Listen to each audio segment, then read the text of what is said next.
네, 안녕하세요. 국민의힘 최승재 의원입니다. 2020년 12월 24일 오늘의 헤드라인 뉴스를 소개하도록 하겠습니다. 오늘 뉴스 크리스마스 이브 날입니다. 여러 가지 이제 기사가 많이 나왔는데요. 첫 번째는 문재인 대통령 부정평가가 60%를 돌파했다는 기사가 나옵니다. 지지율이 역대 최저치 또 경신, 부정평가가 60%면 상당히 높은 수치입니다. 국정 수행 지지율이 취임 후 최저치입니다. 아주 못한다라는 부분이 나오고 있는데요. 부정평가에 관련된 부분들은 상당히 역대 대통령들이 이제 임기가 얼마 안 남기고 지지율이 낮아지는 경우가 있는데, 이런 부분에 대해서 여러 가지 이유가 있겠죠. 이제 백신 문제라는 부분이 있고, 또, 요번에, 문윤용 씨 관련된 내용도 아마 영향을 미친 거로 알고 있습니다만, 아마 국민들은 대통령에 대해서만큼은 끝까지 국정을 잘 수행해 주기를 원할 거라고 생각합니다. 그것은 사실 여야를 떠나서 똑같은 마음일 거라고 생각합니다. 물론 이 국정에 관련된 부분에 대해서 서로 상호 공방이 벌어질 수 있다 치더라도 최소한의 마지막까지 문재인 대통령이 국정을 잘 수행해서 국민들의 삶을 평안하게 유지해 주기를 아마 바란다고 생각합니다. 문재인 대통령은 이 국정을 국민들의 삶의 질을 높이는 데 있어서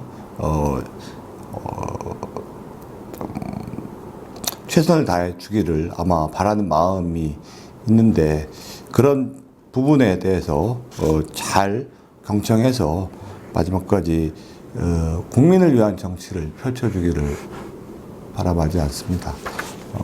정권을 위한 대통령이 되면 안 된다고 생각을 합니다.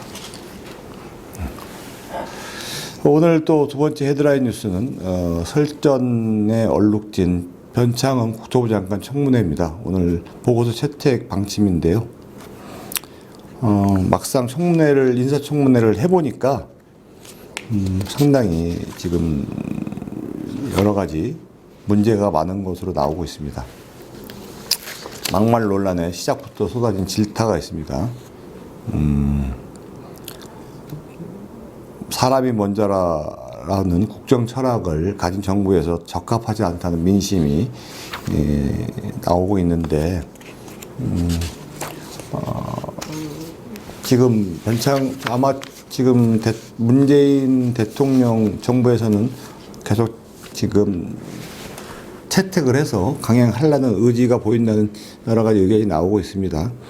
거기다가 민주당 소속인 진선미 국토교통위원장이 직접 나서서 여성에 대한 편견을 조장할 우려가 있다는 지적까지 나서고 있습니다.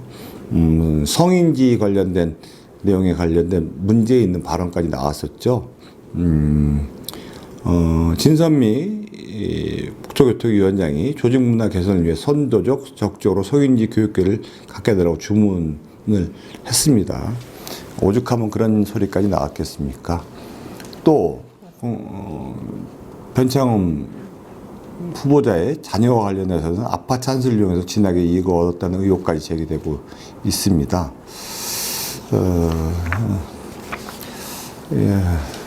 이런 부분에 대해서 여러 가지 얘기가 나오고 있는데, 그에 반면에 또 문재인 대통령은 전해철, 권덕철 장관에 대해서 임명 제거를 했습니다. 전해철 행정안전부 장관과 권덕철 보건복지부 장관의 임명을 제거했죠. 그동안 사실 문재인 정부는 국회 인사청문회를 사실은 크게 신경 안 썼습니다. 사실은 그동안에는 이제 국회 인사청문회의 인사청문회 채택 여부에 따라서 사실은 의사를 듣고 난 다음에 청문회에 내용을 갖고 장관 임명 재가를 거치는 경우가 많았는데 부적격 판단이 나오더라도 상관없이 대부분의 장관들이 임명된 사례가 있었고요.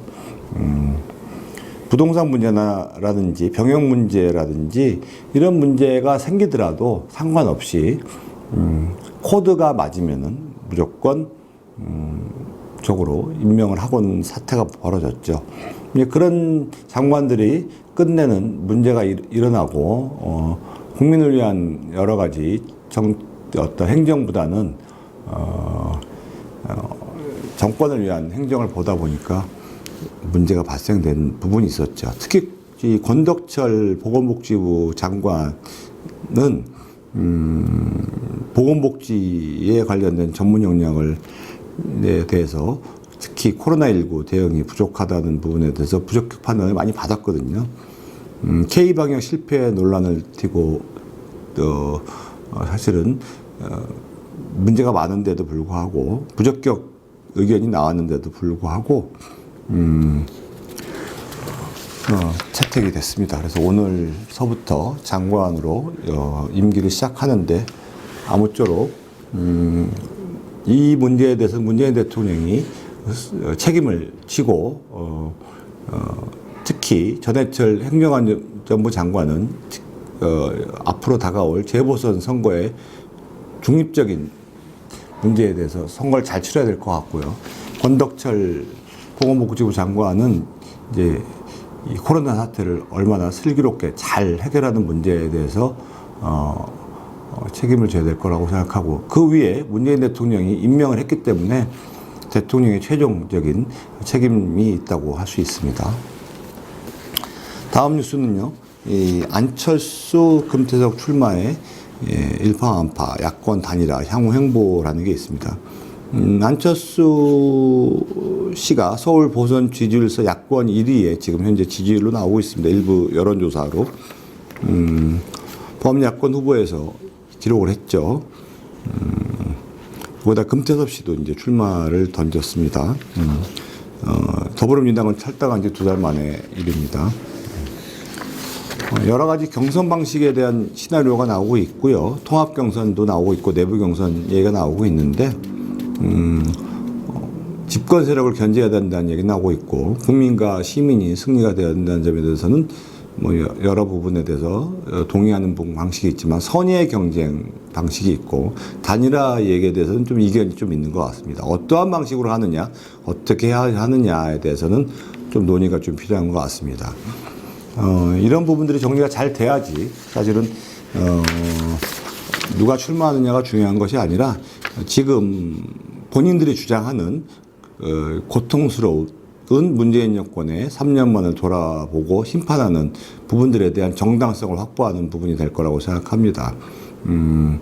이런 부분이 정리될 수 있는 집권 세력에 대한 독주의 견제에 대한 정리가 이번에 야권 단일화에 대해서나 어떤 경선 방식에서 어떤 결론이 날지 주목할 부분이라고 생각합니다. 다음 뉴스는 지금 오늘 아침에 나왔습니다. 속보로 나왔는데 얀센 화이자 백신 총 1,600만 번의 계약 체결했다고 합니다. 그동안 사실은 백신이 확보가 제대로 안 돼서 국민들로부터 상당히 불안감과 질타를 많이 받았었죠. 특히 화이자 백신 같은 경우는 이제 상당히 검증된 백신이었는데 미국 FDA에서 승인받은 백신이었고 미국에서 지금 이미 접종이 시작됐었죠.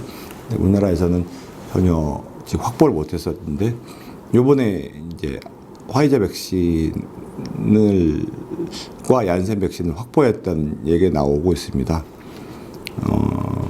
내년 2분기부터 이제 접종을 시작한다는 얘기가 정세균 국무총리 입에서 나왔는데 오늘 이제 나온 얘기는 화이자 백신에 대해서 1,000만 명분을 계약했다. 내년 3분기부터 들어온다. 도입시기를 2분기 이내로 앞당기고자 국가 차원의 역량을 총동원 중이다. 협상이 진행 중이다. 아직 명확한 얘기는 아닙니다만 근데 이제 여기서 영국, 미국도 여러 나라에서 백신 접종이 시작됐지만 대부분이 백신이 절박한 나라들이라고 했는데 이 부분에 대해서 좀 의구심이 있습니다. 그럼 우리나라는 백신이 절박하지 않은지에 대해서 사실은 묻지 않을 수 없습니다.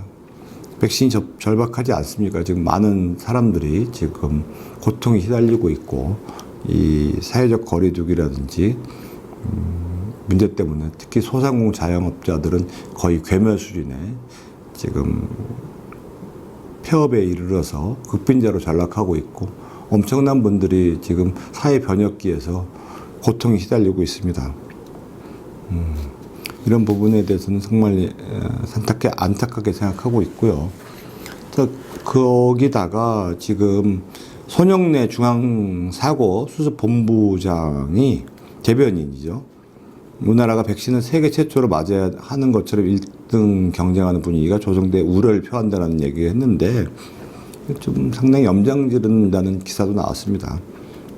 신속한 대응으로 백신을 확보하는 게 상당히 국민들한테 요구됐던 사항이죠. 지금 백신이 없어서 여러 가지 우려가 되는 부분이 많았었죠.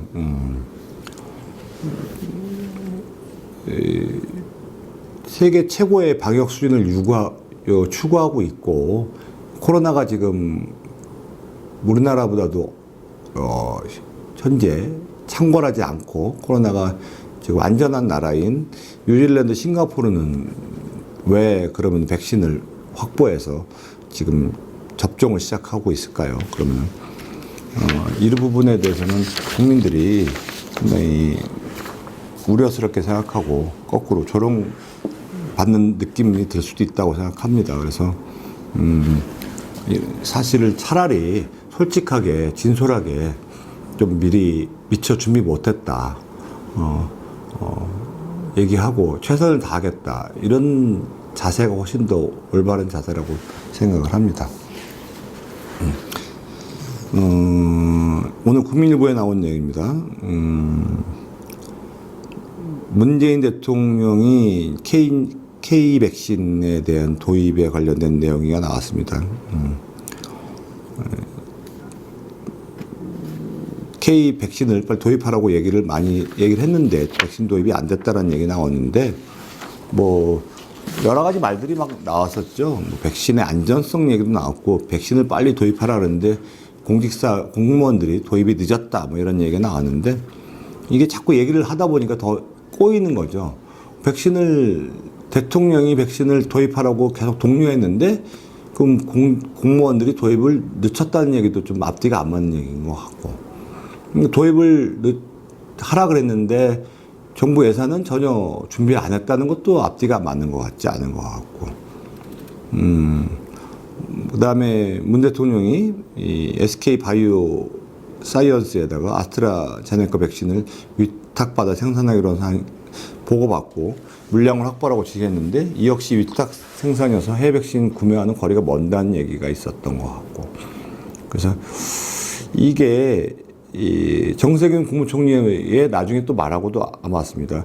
7월 달에 코로나가 잠잠해져서 백신 확보에 대해서 조금 안이하게 대처했다는 말하고도 좀 안 맞는 것 같고 그래서 백신 치료제에 주력했다는 얘기가 있었던 것 같고 그래서 이게 상당히 이제 책임 손상을 서로 논하다 보니까 거꾸로 국민들한테는 설왕설래가 되는 부분이 지금 더 문제가 되는 것 같고 지금에 와서 지금 뭐 과거의 책임 소재를 논할 것이 아니라 지금이라도 대통령이 나서서 백신을 최대한 확보하고 지금 이 어려운 난국을 헤쳐나가는 부분 또 진솔하게 솔직하게 국민들한테 현실을 알려주면서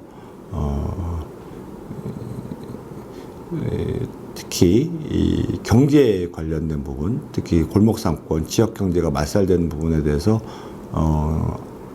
최대한 알려줘가면서 지원책을 강구하는 모습이 국정 책임자로서의 자세인 것 같습니다. 오늘 KBS 나온 뉴스인데요. 이딴 태풍의 최장 장마. 금년은 정말 어려운 한 해였던 것 같습니다. 54일 동안 긴 장마가 있었죠. 거의 뭐 하늘이 뚫린 것처럼 장마가 이어졌습니다. 또 태풍도 엄청나게 많이 왔습니다. 수혜가 있었고요. 근데 이재민들에 대해서는 정부 보상 깜깜무소식이고요. 또 이번 수혜에서는 섬진강 댐 방류가 이게 인계인지 이게 제대로 밝혀지지 않았었죠. 이게 이제 여러 가지 문제 수혜 원인 규명이 지지부진하고 있습니다. 아직까지 조사 협의를 꾸몄지만 결과가 나오지도 않고 있고요. 지금도 수재민들이 엄청나게 혹독한 겨울을 보내고 있습니다. 이제 그 전에 이제 국토부에서 환경부로 댐 관리가 옮겨가면서 일어나는 여러 가지 인재라는 얘기들이 상당히 많고 있고요. 그래서 이런 부분에 대해서는 빨리 하루빨리 지금도 입는 피해에 대해서 보상 체계를 갖추지 않는다면은 많은 수재민들 이 겨울에도 고생하고 있는데 하루빨리 이 피해 본 분들한테 따스한 온정이 좀 돌아갈 수 있기를 바라마지 않습니다. 또 오늘 뉴스에 나오는데 식당, 미용실, 체육관에다가 이제 선결제하면 20% 혜택을 주겠다는 대책이 나왔습니다. 소상공인 융자지원이죠. 서울시가 발표한 내용입니다. 한마디로 이제 선결제를 하겠다는 얘기인데요. 지난번에도 나왔던 얘기입니다. 이제 소위 얘기해서 소비자가 10만 원 선결제하면 12만 원의 서비스를 받겠다는 거고, 이 10%에 대해서는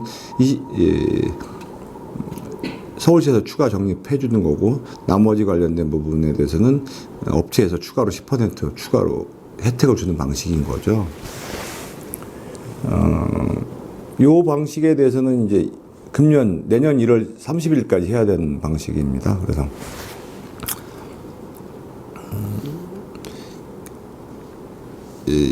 이게 지난번에도 사실 이런 조치가 이루어졌는데, 그때 많은 분들이 그때 국무총리도 결재를 했었고, 중기부에서도 했는데, 결재만 해놓고 지금까지 사용을 안 한 액수들이 상당히 많거든요. 보여주기식으로만 하면 안 된다는 거죠. 꾸준하게 계속 해야 되는데, 그래서 이번에도 그렇게 되지 말고, 선결제를 좀 많이 해서 실질적으로 사용을 좀 많이 할 수 있게끔 만들고, 무엇보다도 많은 소상공인 업소를 좀 이용을 많이 하는 부분이 제일 이루어져야 된다고 생각합니다. 그래서 자꾸 이것도 어떻게 보면은 세금이 이루어지는 부분이고, 또 업소에서도 또 추가로 본인들의 마케팅명이 일어나는 부분이라고 생각하기 때문에 꾸준한 이용이 제일 중요한 요소라고 생각을 합니다. 또 배민하고 요기요 내주의 결론 내는 거죠. 공정위 전원회의에서 이제 지난번에는 이제 배민하고 요기요가 하는데, 요기요를 매각하라는 얘가 있었죠. 배민하고 요기요가 이제 합병을 하게 되면은 독점적 이 권한이 너무 세지기 때문에 인수합병에 대해서 요기요를 매각한 조건으로 하겠다는 얘기입니다. 딜리버리 히어로라는 독일 기업이 이제 배민을 인수하면서 일어나는 일인데, 공정위는 독보적 시장 점유율을 가진 대형 플랫폼 출현을 우려해서 만든 거죠. 딜리버리 히어로가 운영하는 배달앱 요기요의 매각이라는 조건부 승인을 만든 거죠. 근데 여기서 이제 딜리버리 히어로 측에서는 불복하겠다는 얘기를 했었죠. 딜리버리 히어로는 가격 인상 제한, 지위 남용 금지, 시장 점유율 제한 등 행태적 시정 조치 제한 방안을 제시할 것으로 예상되고 있습니다만, 그리고 이제 여러 가지 내용을 얘기하죠. 다른 업체들이 많다. 우버, 그다음에 미국 배달앱이 들어올 것이다. 그다음에 외국계 기업들이 많이 들어올 것이다. 네이버도 올 것이다. 카카오도 올 것이다. 이렇게 하면서 우리한테만 왜 피해를 주느냐 이런 얘기를 합니다. 사실 요번에도 느끼지만 이 코로나 사태 때 일어나는 문제를 보면은 음식값보다 배달료가 더 비싸다는 기사들이 종종 나오고 있습니다. 요새. 그러다 보니까 실질적으로 업주들한테 돌아가는 이득 그보다는 훨씬 더 소비자들한테 전가되는 비용이 너무 비싸고 또 업주들한테도 상당히 배달료 때문에 부담스러운 부분이 사실이거든요. 이런 부분을 해결하지 않는다면 이거는 계속 일어날 수 있는 일이라고 생각을 합니다. 그러니까 누구를 위한 배달 앱이냐라는 부분이죠. 무엇 때문에 배달앱이 생겼는지에 대한 본연의 목적을 상실한다면은 계속 문제점이 발생될 거라고 생각합니다. 그런 측면에서 이번에 이 배달앱에 관련된 인수합병에 관련된 부분으로 공정위가 참 결론을 잘 내줘주기를 바랍니다. 택배 노동자 또 돌아가셨다는, 숨졌다는 얘기가 나옵니다. 올해만 벌써 18번째 사망인데요. 아무래도 이제 이게 일하는 과도한 업무량이 많다서 그런 것 같습니다. 이번에도 보니까 분류인력 관련된 부분입니다. 이제 이게 택배 특성상 배달만 하면 되는데 분류까지 하는 작업이 너무 과다하다는 거죠. 이제 택배 회사 측에서는 과로사가 아니라고 반박을 하고 있지만 이 택배를 해서 배달을 가져다 주려면 분류를 잘해야 되거든요. 이제 분류를 잘하지 않으면 나가서 막상 가서 배달하기 위해서 쉽지 않은 부분이 있습니다. 이제 분류 작업에 관련된 부분이 과도한 부분이 생겼죠. 그것도 이게 건수에 따라서 수당을 받다 보니까 아무래도 이 업무량에 따라서 급여가 틀려지고, 그러니까 욕심을 부리게 되고, 또 거기에 따른 이제 급여의 차이가 나다 보니까 사실은 이 공정거래, 공정계약이라는 게 이제 문제가 생기는 거죠. 이게 이 택배 하시는 분들이 정식 급여에 따른 근로자느냐, 아니면은 계약에 따른 어떤 프리랜서라냐는 이게 선상에 조금 애매모호한 부분이 있습니다. 이 부분에 대해서 정밀하게 조금 관리를 하지 않는다면은 앞으로도 이런 일이 발생될 수 있는 소지가 있다.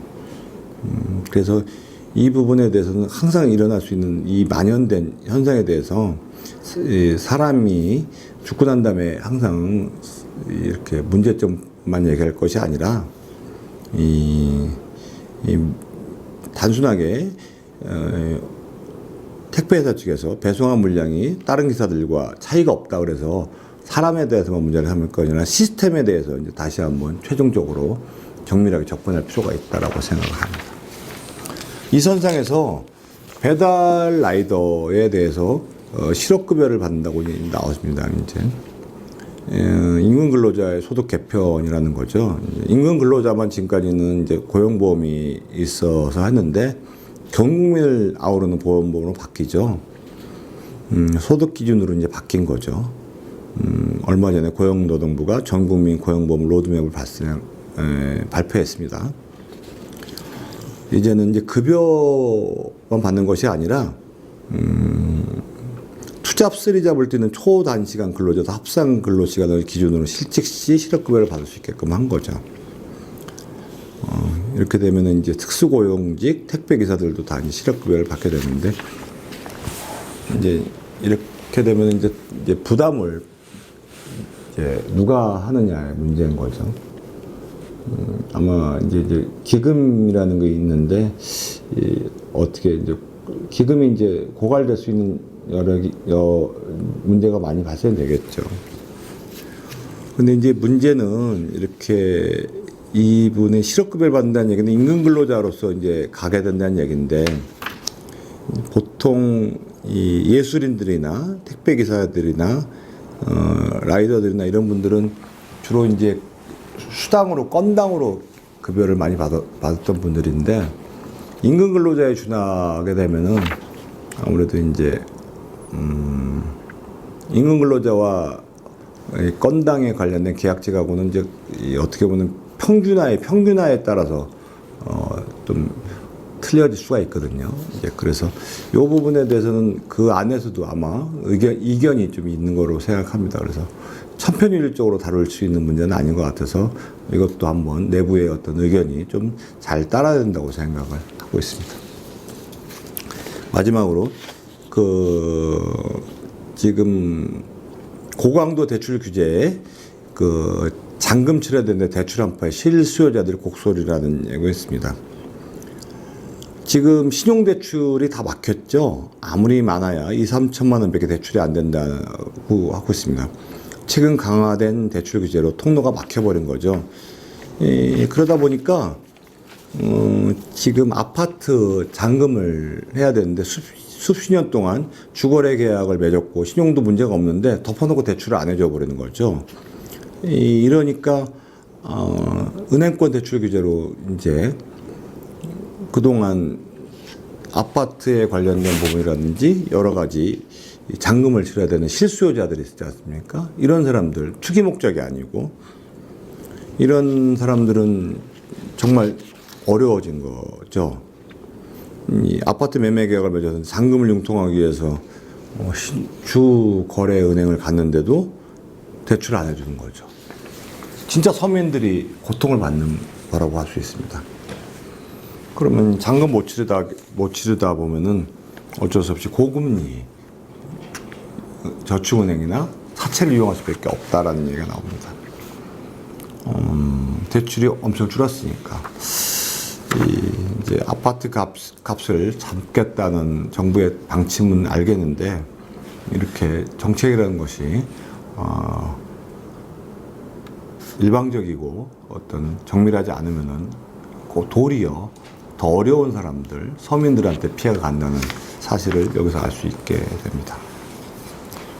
이상으로 오늘 헤드라인 뉴스를 마치고요. 오늘 이 12월 24일 역사 속 오늘 기사를 간단하게 소개해 드리도록 하겠습니다.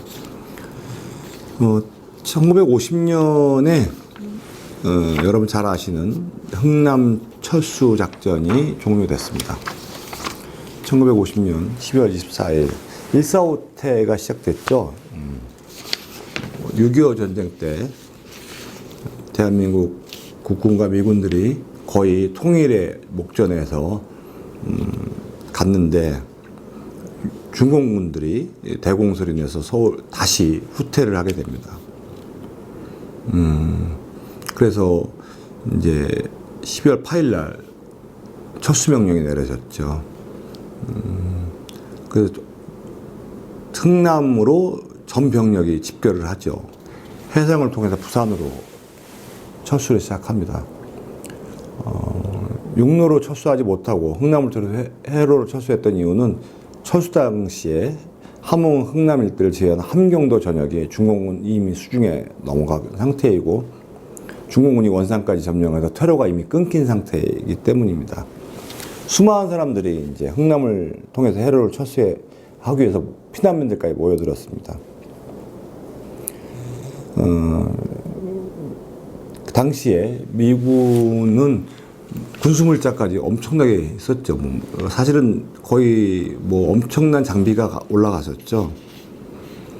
당시에 이제 한국군 지휘관들은 수많은 피난민들을 버리고 가느니 같이 걸어서 가겠다고, 피난민을 데려가겠다고 얘기합니다. 당시 미 10군단 사령관 에드워드 알몬드 장군의 고문이었던 현몽학 박사, 1군 단장 김백일 장군들이 이제 끈질기게 설득해서 병력과 장비를 싣고 남은 자리가 있으면 피난민을 태우기로 동의했고요. 이제 약 10만 명의 피난민이 흥남부두에서 배를 타고 남으로 피난을 올 수 있었습니다. 전 세계 유례가 없는 대규모 철수작전이 이루어집니다.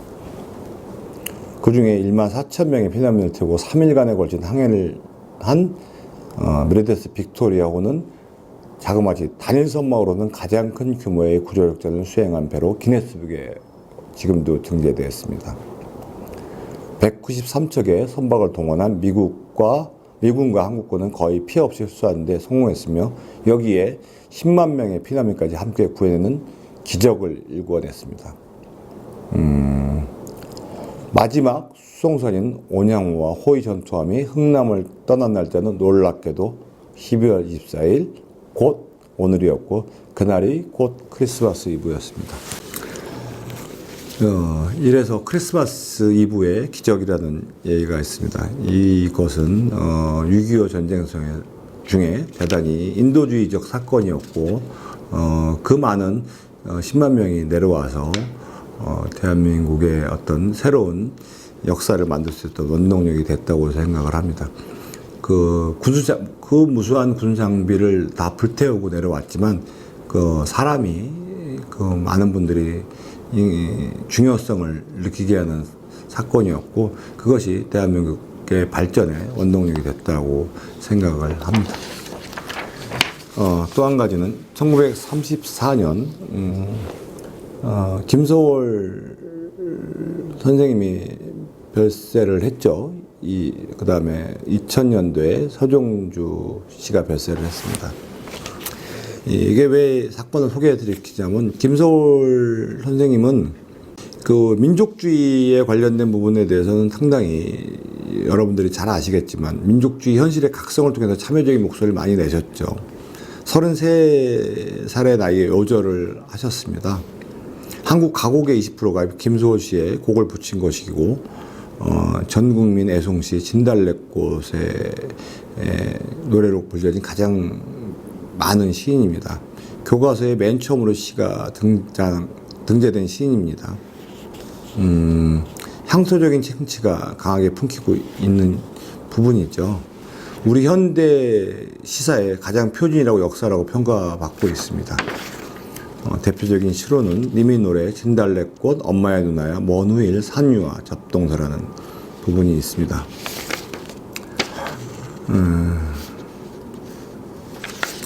그에 반면에 우리 서정주 씨는 잘 아시겠지만 탁월한 언어 감각과 전통 소재의 활발한 활용으로 대한민국 문학계 역사에 빼놓을 수 있는 거목이라고 불리듯지만 훗날 기회주의적 어영무인의 형태를 보였다는 비판을 받았고요. 친일 친독재 행위와 반인류 범죄의 미화 때문에 지금도 비판을 받고 있습니다. 거의 전 분야에 친일 행위를 했다는 평가를 받고 있고요. 그런 탁월한 문장력으로 쓰나 아무리 뛰어난 시인일지라도 거의 평생에 걸친 잘못된 저지른 문제 때문에 서정주의 사후에나 그 행보를 비판하는 일들이 많습니다. 하물며 그의 제자인 소설가 조정래조차 그의 행위를 비판하고 있습니다. 여기서 시사되는 바는 민족시인 김소월은 33살 젊은 나이에 불운하게 생을 마감했고 서정주는 76세까지 생을 사셨지만 똑같은 날 12월 24일에 돌아가셨죠. 서정주 분도 시인으로서 역량은 상당히 탁월하셨지만 훗날 역사는 김소월 시인에 대해서는 상당히 높이 평가를 하고 있고요. 서정주 씨에 대해서는 비록 화려했지만 지금도 반민족주의에 관련된 부분, 그 다음에 후세라도 평가하는 부분이 틀리다는 부분이죠. 역사는 분명히 정확하게 평가하는 부분이 있다고 생각을 합니다. 이거를 인위적으로 할 수는 없다고 생각합니다. 그래서 지금 현 시대를 살아가는 부분들이 현재 상태에서 인위적으로 만들어지고 지금 옳다고 생각하는 부분이 하더라도 세상에는 상식과 가치관이라는 게 있다고 생각합니다. 그걸 저적할 수 있는 부분이 아니고 대한민국의 어떤 기본적인 가치, 자유, 그 다음에 국민을 생각하는 마음, 이런 부분이 누구한테나 보편타당적인 상식으로 통할 때 국민들은 역사는 제대로 평가할 거라고 생각을 합니다. 이상으로 오늘 헤드라인 뉴스와 역사 속 오늘 마치도록 하겠습니다. 감사합니다.